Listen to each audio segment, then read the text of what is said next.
말씀은 에베소서 6장 1절에서 3절까지의 말씀입니다. 에베소서 6장 1절로 3절의 말씀입니다. 오늘은 말씀이 길지 않으니까요, 우리가 힘있게 1절부터 3절까지 같이 합독하도록 하겠습니다. 시작. 자녀들아, 주 안에서 너희 부모에게 순종하라. 이것이 옳으니라. 내 아버지와 어머니를 공경하라. 이것은 약속이 있는 첫 계명이니 이로써 내가 잘되고 땅에서 장수하리라. 아멘. 오늘 말씀을 듣기 전에요, 우리 앞뒤 좌우로 우리 서로 인사 좀 하시죠. 잘 오셨습니다. 반갑습니다. 예. 저 멀리까지 인사해 주세요. 서로가. 우리가 계속해서 이 가정 같은 교회 같은 가정에 대해서 우리가 말씀을 나누고 있습니다. 특별히 하나님께서 교회를 세우시고 그리고 똑같은 원리로 이 가정들을 세워서 또 우리가 가정 가운데 이 일들을 감당하게 하시지 않습니까? 근데 여러분, 이러한 일들이 일어나는 배경에는 복음이 있습니다. 복음 때문에 나의 생각이 변하고 복음으로 인해서 내가 가지고 있던 가치관들이 하나 둘씩 바뀌는 거예요. 실은 이게 복음이 우리 삶 가운데 미치는 영향력이라고 말씀을 드릴 수 있습니다. 그러니까 여러분, 우리의 가치관들이 변하니까 내가 여태껏 살아왔던 삶의 방식들이 하나 둘씩 바뀔 수밖에 없는 거죠. 내 언어가 바뀌기 시작하고 내 태도가 바뀌기 시작하고 내가 사람들을 대하는 그 기준들이 하나둘씩 바뀌기 시작하는 거예요. 근데 그 기준이 뭡니까? 바로 복음이라는 거죠. 그 복음 때문에 내 삶이 바뀌는 것입니다. 여러분, 우리가 인간 관계를 이야기할 때 가장 최소의 단위가 무엇이냐면 바로 가정 아닙니까? 이 가정 안에서 사회성을 제일 먼저 배우고 그걸 가지고 나가는 것 아닙니까? 실은 사회 관계성을 이야기할 때도 그 출발은 가정이 되는 거예요. 그래서 가정이 건강하면 그 사회가 건강하다라고 말하는 이유도 바로 이것입니다. 마찬가지 여러분들, 가정이 건강하면 우리가 섬기는 이 교회도 건강해질 수 있다는 것이죠. 성경이 이토록 가정을 중요시 여기는 이유가 바로 여기 있습니다. 그렇기 때문에 하나님께서 천지 창조를 다 하신 후에 그 바탕 위에 가정을 만드셨다라는 거예요. 그냥 만드신 것이 아니라 하나님의 창조 질서 그 가운데 우리 코에 생기를 불어넣어 생명이 되게 하셨잖아요. 저와 여러분을 그냥 만드시는 게 아니라 하나님의 이미지 그대로 저와 여러분을 만들어내셨다라는 거죠.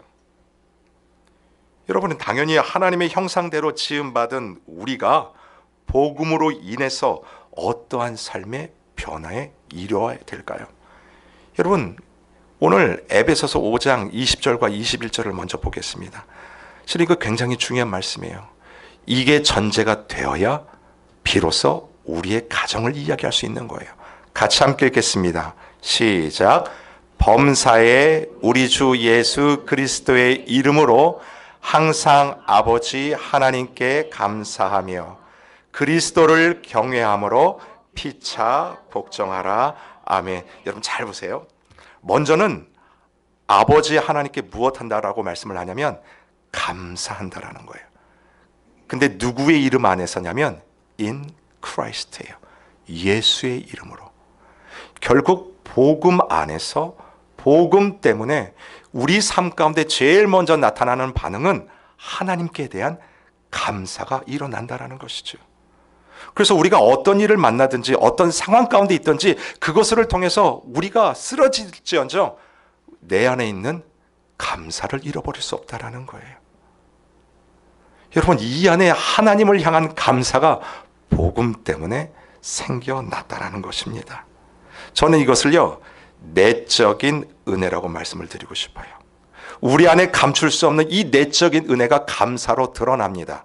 그렇다면 이 내적인 감사의 은혜가 밖으로 표현될 때 어떻게 표현되냐면 바로 이거예요. 그리스도를 경외함으로 피차 복종하는 일들이 우리 가운데 일어난다라는 거죠.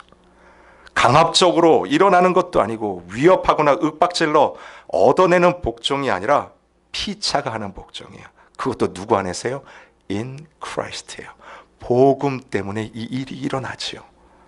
그래서 제일 먼저는 우리 아내들에게 주시는 말씀이었죠. 자발적인 양보를 통해 복종하는 것을 통해 이 말씀이 실현되는 거예요. 그리고 아내에 대한 그 복종에 대해서 우리 남편들은 그 아내를 위해서 죽기까지 목숨을 내어놓는 조건 없는 사랑입니다. 자, 그렇다면 오늘은 세 번째로 주시는 말씀인데 누구에게 주시는 말씀, 어떤 말씀을 주시는지 한번 봤으면 좋겠어요. 자녀들아, 주 안에서 너희 부모에게 순종하라. 이것이 옳으니라. 여러분 보세요. 세 번째는 누구에게 주시는 말씀인가요? 바로 자녀들에게 주는 말씀이에요. 자, 이 자녀들도 마찬가지예요. 전제 조건이 있습니다. 복음 때문이라는 거예요. In Christ예요. 이 복음이 우리 자녀들 속에 들어오면 이 가정 가운데 피차 서로 복종하는 모습들이 어떻게 드러나게 되냐면 바로 너희 부모에게 어떻게 하라고요? 순종하는 것. 여러분 여기 이렇게 표현하지요. 이것이 옳으니라. 이게 wrong, 뭐 틀렸다, right. 그 개념이 아니라 이것이 바로 하나님의 창조 질서이다. 이것을 이야기하는 거예요. 여러분, 부모님을 공경하는 것이 하나님의 창조 질서이다라는 이 말은 이 질서를 지킬 때 우리는 하나님의 뜻에 순종하게 된다라는 것이죠. 결국 부모 공경을 통해서 누구를 공경하는 것입니까? 맞아요. 하나님을 공경하는 것이에요. 여러분, 내가 하나님을 사랑한다라고 말하죠. 근데 하나님 보이지 않습니다. 그 보이지 않는 하나님을 어떻게 사랑하고 공경할까요? 바로 내 부모를 공경하는 것 그 자체가 바로 살아계신 하나님을 공경하는 것입니다.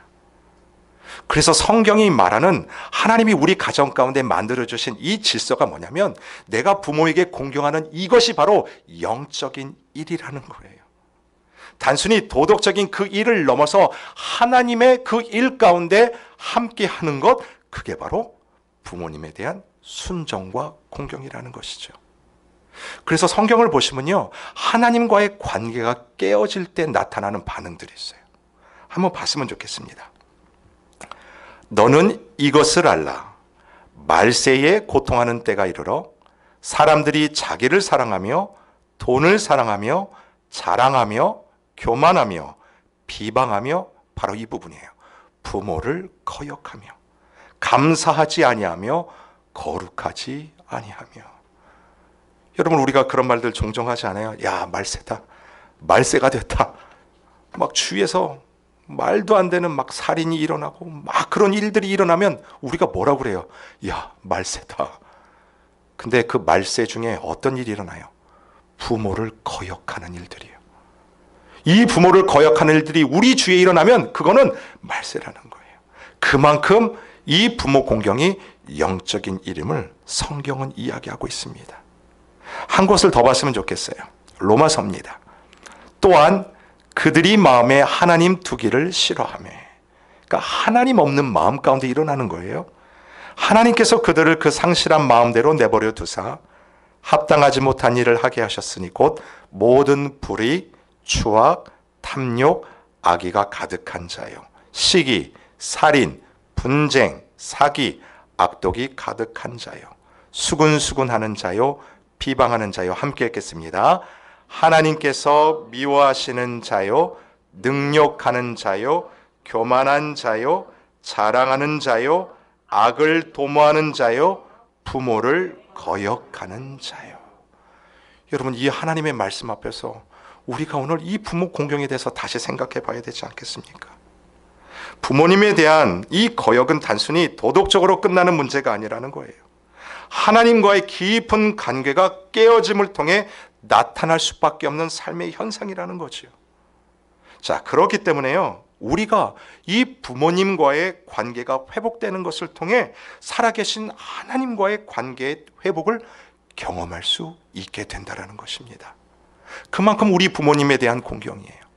자, 그렇다면 우리가 무엇을 회복해야 될까요? 특별히 자녀로서 우리 부모님에 대한 두 가지의 회복을 오늘 성경은 이야기하고 있습니다. 1절입니다. 자녀들아, 주 안에서 너희 부모에게 순종하라. 여러분, 첫 번째로 우리가 무엇이 회복이 돼야 되냐면 순종이 회복돼야 된다는 것입니다. 이 순종이요, 히브리어로 보니까 휘파쿠오라고 되어 있어요. 이게 단어 두 개가요 합쳐진 겁니다. 그러니까 앞에 붙은 휘파는 뭐냐면 밑에서요, 무엇 아래에서, 그리고 쿠오는 듣다예요. 그러니까 이야기를 듣는데 위에서 듣거나 동일선상에서 듣는 게 아니라 어때요? 밑에서 듣는다라는 거예요. 자, 여기에서 파생된 단어가 있습니다. understand이에요. 우리가 그냥 서 있는데 어디에 서 있어요? 밑에 서 있다라는 거죠. 우리 자녀들이요, 부모에게 순종하는 모습이 바로 이와 같다라는 거예요. 뭐냐면 부모님의 입장 가운데 밑에서 경청하는 것. 여러분, 그게 오늘 가정 가운데 회복이 돼야 될 순종이라고 말씀을 합니다. 여러분, 우리가요 대부분은 이야기를 할 때 누구 입장에서 듣습니까? 내 입장에서 들어요. 예. 누구하고 상대하고 이야기할 때도 이야기를 잘 듣는 것 같지만 왜 잘 듣냐면 내 입장하고 맞는지 틀리는지 그거 알아보려고 잘 듣다가 이상하면 어때요? 잘라버리거나 그냥 가차없이 내버리는 것. 그러니까 우리의 습성이 그렇다라는 거예요. 심지어 부모님과의 대화를 통해서도 부모님의 입장이 아닌 내 입장이 되어서 그것을 듣고 판단한다라는 거죠. 여러분, 우리가 같은 이야기를 듣고 같은 얘기를 해도 나중에 보면 오해가 생기고 그리고 마음이 생기는, 상하는 그런 일들이 있습니까? 없습니까? 있지요. 왠지 아십니까? 내 입장에서 들어서 그래요. 내 입장으로 판단하고 내 입장으로 주장하기 때문에 그 일들이 일어난다라는 거예요. 근데 오늘 이 가정 설계도 가운데 하나님이 우리 자녀들에게 주시는 말씀이 무엇이냐면 누구의 입장 밑으로 들어가라는 거예요. 부모님의 입장에서, 그 아래서 경청하는 것, 그것이 바로 부모님에게 순종하라는 거예요. 자, 그래서 이걸 이렇게 해석하셔도 됩니다. 자녀들아, 주 안에서 너희 부모에게 경청하라. 이것이 옳으니라. 이렇게 해석하셔도 됩니다. 여러분, 혹시 김창욱 교수라고 아십니까? 제가 가끔씩 보는 이 유튜브에 이 김창욱 교수님이 그 가정에 대해서, 회복에 대해서도 세미나도 많이 하고 이 컨설팅도 참 많이 하는 교수예요.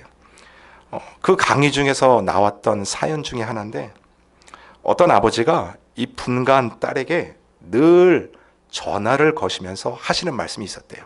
이게 딸이 그런 얘기 하더라고요. 우리 아빠는 맨날 전화만 하면 이 얘기 하신대요. 딸아, 밥 먹었니? 첫 마디가. 그리고 끝날 때는 꼭 굶지 말아라. 그 얘기 하신대요. 근데 이게 한두 번이 아니에요. 비가 오고 막 무슨 일이 있고 그러면 또 전화가 오세요. 그리고 첫 마디가 뭐예요? 밥 먹었니? 그러니까 이 딸의 밥 먹고 이게 굉장히 궁금하셨는지 밥 먹었냐, 뭐 했냐, 뭐 다른 이야기도 많이 물어볼 법한데 이 아버지는 맨날 이것만 물어본다라는 거예요. 하루는 또 전화가 온 거예요.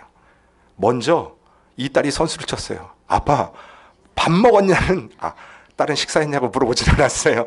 아빠, 밥 먹었냐고 계속 물어볼 거면 전화하지 말라고. 나 이제 이 얘기 듣기 싫다고. 그렇게 해가지고 핀잔을 주면서 이 전화를 끊는 게 한두 번이 아니었대요. 근데 그 아버님도 이제 연세를 드시고 이제 돌아가시고, 이 딸이 부모의 입장이 되어가지고 자식을 낳고 이제 기르면서 이제는 아버지도 돌아가셨으니까 누구도 나한테 전화해가지고 밥 먹었냐 물어보는 그 없는, 아무도 없는 상황에서 이 딸이 그 고백을 하더라고요. 뭐라고 고백하냐면 아빠의 밥 먹었니? 이 소리가 얘야 사랑한다. 이 말로 들리다라는 거예요. 예, 부모의 입장에서 자기가 서 보니까 그 말씀들이 그냥 지나가는 말로 밥 먹었냐? 그냥 툭 내뱉었던 그 말이 아버지가 나를 사랑하는 사랑의 언어였다라는 것이 깨달아졌다라는 거예요. 그러니까 여러분, 이게 바로 부모에 대한 순종이 아닐까 싶습니다. 그러니까 부모님의 마음을 우리가 이해를 하는 거죠. 그리고 부모님이 나에 대한 사랑의 언어가 무엇인지를 한번 발견하는 거예요. 그리고 내 입장이 아닌 부모님의 입장에서 그 얘기를 듣는 거죠. 제 아내가 가끔씩 제 아들한테 부르는 호칭이 하나 있어요. 뭐라고 부르냐면, 다 큰 대학생이에요. 근데 가끔씩 아가 그렇게 불러요. 아가. 여러분 그 베이비 아니에요? 아가. 제가 며칠 전에도 그렇게 부른 거 봤어요. 그랬더니 이 대학생 아들이 이 아가라고 부르니까 이게 듣기 좋겠습니까? 그래도 엄마니까 싫은 티는 못하고 그래도 싫은 티가 나죠. 그래서 제가 가끔씩 따라해요. 제 아들한테 아가 그러면 난리가 납니다. 이유 아빠 뭐 그런 얘기를 하냐고. 절대로 나한테 그런 얘기 하지 말라고. 그러던 애가 갑자기 어느 날 내려오더니요, 이제부터 자기 아가라고 불러도 된대요. 그래서 이게 왜 그러지? 그래서 물어봤어요. 왜 그래? 그랬더니 얘가 넷플릭스로 한국 드라마를 본 거예요. 한국 드라마를 보는데 어떤 장면이 나오냐면, 이제 시골에 사는 아버지하고 딸 얘기인데, 이 아버지가 어려서부터 이제 딸을 아가라고 불렀던 거예요. 근데 이 딸이 커가면서 이제 국민학교, 뭐 중학교, 고등학교 다 졸업하고 서울에 있는 대학교에 딱 입학을 한 겁니다.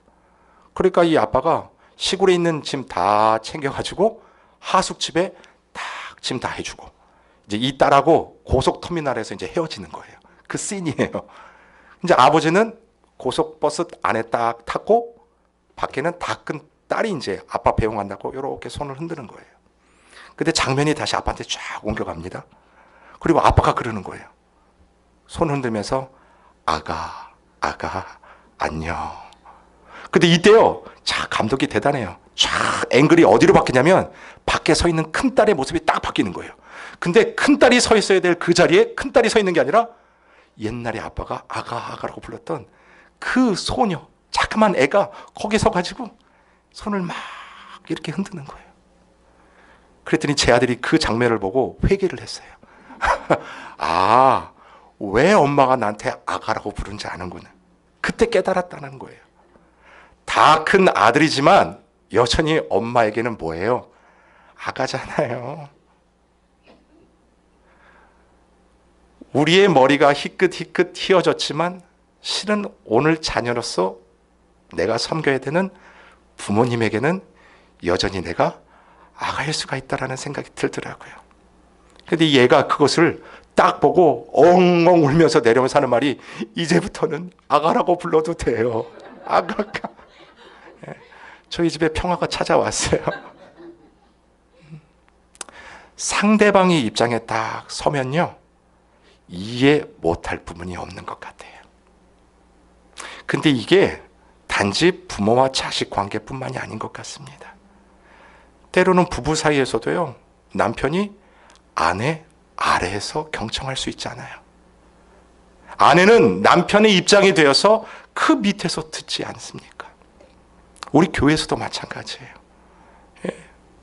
때로는 우리 권사님이요, 아무개 집사님의 입장이 되어서 그 밑에서 경청할 수도 있고, 때로는 권사님의 입장이 되어가지고 우리가 그 대화를 듣는다면, 여러분, 그 순종을 통해 가정뿐만이 아니라 그 공동체는 얼마나 따뜻한 공동체가 될까요? 얼마나 화목한 공동체가 될까요? 이 말들이 남을 찌르는 공격이 아니라 드디어 내 삶이 이해가 되는 그 부분으로 느껴진다면, 이게 바로 하나님이 우리 가정 가운데 두신 설계도라는 거예요. 바로 밑에 서는 연습이죠. 이 순종이 회복되시기를 주님의 이름으로 축원을 드립니다. 자, 두 번째, 우리 자녀로서 가정 가운데 회복이 돼야 되겠습니다. 2절은 같이 읽죠. 시작. 내 아버지와 어머니를 공경하라. 이것은 약속이 있는 첫 계명이니. 바로 공경이 회복이 돼야 됩니다. 자, 공경은 히브리어로 티마오예요. 무슨 뜻이냐면 무겁게 여기다. 무겁게 여기다. 실은 이게 전장 속에서 승리하고 온 장군들이나 장수들에게 붙여줬던 바로 단어가 티마오예요. 공경. 그러니까 그들이 했던 일들에 대해서 무겁게 여기는 마음. 다른 말로 하면 이게 바로 인정이죠. 자녀들에게 무엇을 명령하셨냐면 내 부모에 대해 인정하라는 거지요. 내 부모님에 대해서 무거운 마음을 가지라는 거예요. 여러분, 부모님에 대해서 무엇을 인정하라고 이야기하냐면 부모님의 권위를 인정하라는 것입니다. 왜냐하면 부모님은 생명의 전달자이기 때문이에요. 자, 오늘 설교의 제목이 여기서 나왔습니다. 여러분, 여기 계시는 누구도 나 스스로 이 땅 가운데 태어난 사람 한 명도 없습니다. 우리는 누구를 통해서 이 생명을 부여받았냐면 우리의 부모님을 통해서 이 땅 가운데 태어나는 거예요. 하나님은 생명의 주관자 되십니다. 믿으십니까? 아멘. 그리고 우리 부모님은요, 그 생명을 전달해주는 전달자예요. 하나님의 대리자라고 말씀을 드릴 수 있어요. 우리 지난 시간에 살펴봤죠. 권위요, authority. 그게 어떻게 나왔다고 말씀을 드렸습니까? 작가요. 어떤 작가가 작품을 만들지 않습니까? 이거는 내가 만들었기 때문에 내 소유요, 나에 대한 인정권이 이 작품한테 있다. 그래서 거기서 나온 단어가 authority, 권위라고 말씀을 드렸어요. 여자가 누구에서 나오냐면 남자에서가 나왔기 때문에 이 가정 가운데 여자에 대한 권위가 남자에게 있듯이 정확해요. 우리 자녀들의 생명은 부모를 통해서 나왔기 때문에 자녀에 대한 권위가 누구한테 있습니까? 우리 부모님한테 있다라는 거예요. 오늘 성경이 무엇을 명령하냐면 자녀들아, 그것을 무겁게 여겨, 그것을 인정하라는 것입니다. 여러분, 이 말이 무엇을 의미하는 바냐면 부모로서 인정받기 위해 다른 조건이 필요 없다라는 거예요. 우리 자녀들 입장에서 부모님이 나에게 무엇인가 좀 물려줄 것 있을 때 그분들을 존중하고 인정하라, 그 뜻도 아니고요. 건강하실 때만, 능력 있을 때만 그 부모님을 공경하라, 그 뜻이 전혀 아니죠. 나에게 생명을 전달한 그 자체로서 부모님을 인정하라는 것입니다. 언제까지요? 변함없이 인정하는 것. 거기에는 어떤 조건도 들이댈 수 없다라는 거예요. 여러분, 이 부분을 뒤집어서 말씀을 드리면 우리 부모님에게 이러한 권위를 주셨습니다. 어떤 권위냐면 하나님의 생명을 전달하는 하나님의 대리자의 권위가 우리 모든 부모님에게 그대로 주어졌다라는 사실이에요. 그렇다면 여러분이 이 권위를 가지고 어디에 사용하셔야 될까요? 우리 부모님들이 먼저 영적인 일에 깨어 있어야 된다라는 뜻입니다. 가정이 하나님 앞에 올바로 갈 수 있도록 아버지들이, 우리의 어머니들이 무릎을 꿇어야 한다라는 것입니다. 우리의 자녀들이 부모를 통해 누구를 볼 수 있어야 되냐면 바로 살아계신 하나님을 보고 경험할 수 있어야 된다라는 거예요. 이것이 우리 부모들에게 주신 거룩한 역할입니다. 하나님의 대리자로서 자녀들의 신앙을 살피며 그들을 인도해 줄 의무가 우리 부모에게 있다는 사실이죠. 여러분, 자금에요, 정말 이 미국이 가정의 정의가 완전히 깨어져 버렸습니다. 정말 우리 자녀들이 학교에서 배우는 그 교육 과정을 보면 참 몸서리가 쳐질 정도예요. 학교 안에서 뭐 주기도문을 외우거나 크리스찬 클럽, 이제 할 수 없는 시대가 되었어요. 평등이라는 말을 통해서요, 이런 것들을 하나 둘씩 하나님의 이름을 지워가는 세대가 되었습니다. 남자와 여자가 결혼해서 한 가정을 이루는 게 아니라요, 남자가 남자, 여자가 여자. 요즘은 어디까지 간지 아십니까? 인간이 동물하고도 결혼을 해요. 성별도 마찬가지죠. 남자, 여자, 그리고 또 다른 성별들이 생기죠. 그거를 법으로 딱 제정해 놓았어요. 여러분, 이 가정의 개념이 깨졌다는 것은 정말 하나님에 대한 도전이자 죄악 아닙니까? 위기라는 말씀이에요. 성경에 나오는 소돔과 고모라와 때와 별반 다르지 않다라는 것입니다. 우리가 살아내고 있는 이 시대가 그래요. 바로 이때 가정에서 우리 부모님들이 신앙의 기둥의 역할을 하지 않으면 안 되는 시대가 되었습니다. 그런 의미에서 자녀들이 어떻게 신앙생활을 하시는지 우리 부모님들이 살펴보셔야 돼요. 주일날 교회는 갔다 왔는지 여러분 자신 있게 물어보셔도 됩니다. 자녀들의 연봉은 얼마고, 어디 대학 나왔고, 어디 회사에서 어떤 직책으로 얼마를 벌고, 거기에 대해서는 우리 부모님들이 관심이 어마어마해요. 그런데 그 자녀들의 신앙 문제에 대해서는 어느 순간부터 뒷전은 아닌가 싶습니다. 자녀들의 신앙 때문에 울어본 적이 언젠지, 가슴을 치며 엎드려 본 적이 언젠지 모르겠어요. 하나님이 가정해 주신 설계대로 회복이 돼야 되지 않겠습니까? 여러분, 우리 자녀들의 신앙을 끈으로 묶어주는 역할, 그게 우리 부모님들의 역할이라는 거예요. 여러분, 이럴 때 우리 자녀들이 누리게 될 축복 결과가 있습니다. 3절을 같이 읽겠습니다. 시작. 이로써 내가 잘되고 땅에서 장수하리라. 아멘. 자, 이럴 때 우리 자녀들이 잘 된대요. 바로 이건 형통입니다. 막힘이 없다는 뜻이에요. 어떤 일을 하든지 막힘이 없는 것, 그게 잘 된다. Go well. 자, 그리고 땅에서 뭐 한다고요? 장수한다. 그래서 그런 말씀들 하세요. 잘 봐라. 야, 이 성경 구절을 잘 봐라. 부모에게 너 잘해야지 이 땅에서 100살까지 산다. 여러분, 실은 이렇게 해석할 수 없는 구절이 바로 이 구절이에요. 그건 잘못된 해석입니다. 왜 그러냐면 본문이 말하는 땅 때문에 그래요. 자, 오늘 영어 성경이 이렇게 돼 있어요. 그냥 earth가 아니라 on the earth예요. 정관사가 붙었어요. 그 땅이라는 거예요. 여러분, 이 첫 계명, 우리 인간 사이에 주시는 첫 계명 10계명을 한번 보겠습니다. 제가 읽어드릴게요. 내 부모를 공경하라. 그리하면 내 하나님 여호와가 어디에서요? 내게 준 땅에서 내 생명이 길리라예요. 자, 내게 준 땅은 어떤 땅이냐면 젖과 꿀이 흐르는 가나안 땅을 이야기합니다. 근데 여러분 잘 보십시오. 지금 이 말씀을 받고 있는 이스라엘 백성들이 어디에서 이 말씀을 받았습니까? 여러분, 출애굽한 다음에 이들이 어디를 지금 지나고 있어요? 광야를 지나고 있는 거예요. 아직 젖과 꿀이 흐르는 저 가나안 땅은 도착하지 못한 상태예요. 그 시내산 미티라고 하는 그 광야에서 이 말씀을 받았어요. 여러분들, 여러분, 광야라는 곳이 어디예요? 외로움의 대명사가 바로 광야 아닙니까? 고난이 있는 곳이고 황량한 곳.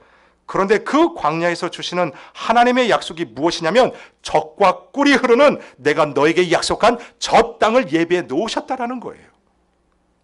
그러니까 이스라엘 백성들에게 있어서 지금 걷고 있는 광야를 얼마나 잘 개간하고 가꾸는지 실은 거기에는 그들의 목표가 있는 게 아니라는 것입니다. 대신에 이 모든 과정이 빨리 끝나고 그 땅, 젖과 꿀이 흐르는 땅을 소망하게 되었다는 것입니다. 이와 마찬가지로 우리가 부모님에게 효도할 때요, 우리가 부모님 말씀에 경청하고 부모님의 존재감을 인정해 드릴 때 여기에서 100살까지 살 것, 그것을 이야기하는 것이 아니라 이 땅에서 저 천국을 꿈꿀 수 있게 되었다는 것입니다. 그 나라를 소망할 수 있는 그 소망이 우리 가운데 생겼다는 거예요. 이게 하나님이 가정 가운데 만들어 놓으신 설계도예요. 여러분, 가정에 부모님들의 영적 권위가 회복이 되면 비록 우리 가정이 이 땅 가운데 살지만 단지 이 땅에 소망을 두고 사는 가족들이 아니라 부모님을 통해서요, 자녀들의 순종의 모습을 통해서 저 천국을 소망하는 가운데 그 소망을 오늘 이 땅 가운데 내가 살아내는 내 삶의 현장 가운데 끌어들여 오늘도 내 삶에서 천국의 삶을 살게 되었다는 뜻, 그게 바로 내가 준 땅에서 내 생명이 길리라는 말씀이에요. 여러분, 우리의 자녀들이요, 부모님을 통해서 이것을 배우는 것입니다. 가정에서 배워 드디어 사회 속에 나가 이 영향력을 펼쳐나가는 거예요. 부모님의 권위에 순종하며 무겁게 인정하는 것처럼 우리 자녀들이 속한 그 공동체 안에서요, 권위를 인정하는 모습이 드러나고요, 아무리 험한 인생길을 걷는 마치 광야와 같은 그 삶 속에서도 우리 자녀들이 그것 때문에 주저앉지 않아요. 무엇을 바라보면 그 땅 가운데 저 천국의 소망을 바라보며 오늘도 담대히 설 수 있는 자녀가 된다라는 것입니다. 이게 하나님이 우리 가운데 주신 축복이고 궁극적으로 누려야 될 은혜입니다. 그러니 우리 부모님들이요, 이 기둥의 역할을 해주시는 거예요. 생명의 전달자로서, 하나님의 대리자로서 우리 부모님들이 영적으로 이 혼탁한 세상에서 그럼에도 불구하고 이미 주신 저 천국을 맛보아할 수 있는 역할, 그것을 해주시는 분이 우리 부모님이에요. 우리의 자녀는 그것을 아주 무겁게 인정하라는 것이죠. 말씀을 준비하면서 몇 년 전에 먼저 천국에 가신 어머님이 참 생각이 많이 나더라고요. 어머님이 돌아가시기 전에 이제 핸드폰으로 서로 이제 대화할 기회가 있었어요. 올해는 하지 못하니까 아주 짧게 대화를 나눴어요. 저한테 그러시더라고요. 참 고맙다. 참 고맙다. 다른 얘기 못 하시고 그냥 고맙다. 그래서 제가 뭐라고 말씀드렸냐면, 어머니 좀 힘 좀 내주세요. 오래오래 살아주세요. 제가 다른 얘기 안 했어요. 힘내주시고 오래오래 살아주세요. 왜 이런 말씀 드렸냐면, 실은 이 시대의 목회자로 살아가는 게 참 너무나 버거울 수 있다라는 생각이 들더라고요. 그리고 무거운 책무라고 생각이 드는데, 그러니까 어머니, 내 기도의 기둥이 되어 주셔야 되지 않겠습니까? 그 기도 안에 나를 좀 묶어 주셔야 되지 않겠습니까? 그러니 어머니, 오래오래 살아주세요. 실은 그 이야기가 나오더라고요. 저는 우리 함께하는 교회 모든 부모님들에게도 동일하게 말씀을 드리고 싶습니다. 우리 부모님들이요, 오래오래 살아주십시오. 정말 오래오래 건강하게 살아주세요. 그래서 여러분의 가정에 든든한 영적 기둥이 되어 주십시오. 뿐만 아니라 우리 교회에 든든한 영적 기둥도 되어 주시기를 바랍니다. 우리 교회가 정말 딴지 못하고 하나님이 주신 이 복음 안에 든든히 설 수 있도록 여러분들이 기도의 기둥 가운데 우리 교회를 좀 묶어주세요. 그것이 바로 우리 부모님들에게 주신 은혜요 사명이라고 믿습니다. 특별히 오늘 말씀은 이중적인 의미가 담겨 있지 않습니까?